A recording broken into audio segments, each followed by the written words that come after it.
Hey guys, I'm Lou, and in today's video I'll be reviewing Seafire by Natalie C. Parker. This will be a spoiler-free review. I ended up buddy reading this book with Brianna from Rainy Days and Stormy Nights. I'll link her channel down below because you absolutely have to check her out. We've been friends since I started BookTube about 2 and a bit years ago, and she is so close to 300 subscribers if she hasn't reached it already, so please guys, go and check her out. Now for the summary of this book. Caledonia Styx has let her guard down only once, and her family were ruthlessly murdered by Eric Arthur and his bloodthirsty bullets. Now captain of a crew of girls who have lost everything to the bullets, she has sworn never to show mercy again. But when a rogue bullet saves the life of Caledonia's best friend, she faces an impossible choice. If she lets the boy live, could he help bring down Aether, or will he destroy them all? The main reason why I picked up this book was because I wanted to buddy read with Brianna,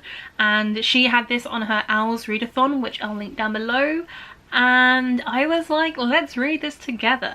I bought Seafire at Yelp in 2019 because it was on sale, but I ended up buying 101 books during that weekend, and I have well over 600 books on my physical TBR, so this book wasn't that high on that list, mainly because I hadn't heard much about this book on BookTube, on Book Twitter, but I bought it because it did sound interesting and fun and good. I'm really happy with the way things turned out because I ended up really liking this book, and I wouldn't have picked it up anytime soon, so thank you Brianna for picking to read this book. The best part of this book is definitely the plot. If you are a plot-based reader, then this book is the one for you. It's very fast-paced and there's lots of twists to catch you off guard. I would literally message Brianna being like, oh my god, the end of that chapter was crazy, like 5 times. And then we would discuss if we could see the plot twists coming and future twists which we would think would end up happening. The first chapter is so gripping because it's what sets up the entire book. The action starts from the very beginning and it doesn't stop until the end. The book also ends on a cliffhanger which will leave you wanting more, and I now have to wait until September for the sequel to come out in the UK. If you live in America or Canada, you're lucky enough to have the second book out already. The author also does not hold back punches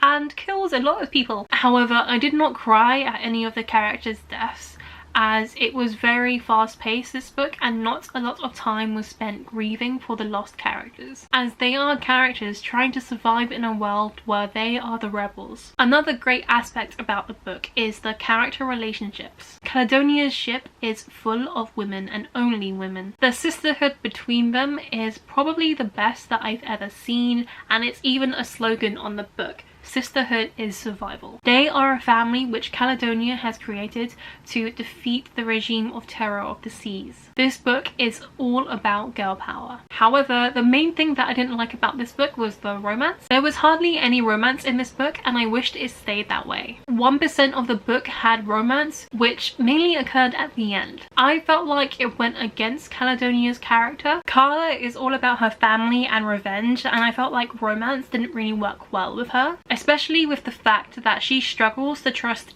anyone, especially the people on her ship. So how would she trust herself to love someone and like trust that person? To have a character like Caledonia fall in love at this stage of her life doesn't really mesh well in my head. I would even go as far to say that it felt like the romance was forced in there because I didn't really see a chemistry between the characters, and both Brianna and I felt this. Brianna saw it coming and I was like, no, Caledonia can't have romance, and I was wrong. It was also hard to connect to the characters. It felt like we was reading their stories as opposed to being a part of it. I almost gave this book 3 out of 5 stars because of it. But in my eyes, the ending redeemed this book and made me interested in reading the sequel. However, I do acknowledge if you are a reader which require emotional connections to the characters, then this may not be the book for you. I was also slightly disappointed in the lack of female romances. This book is literally filled with women.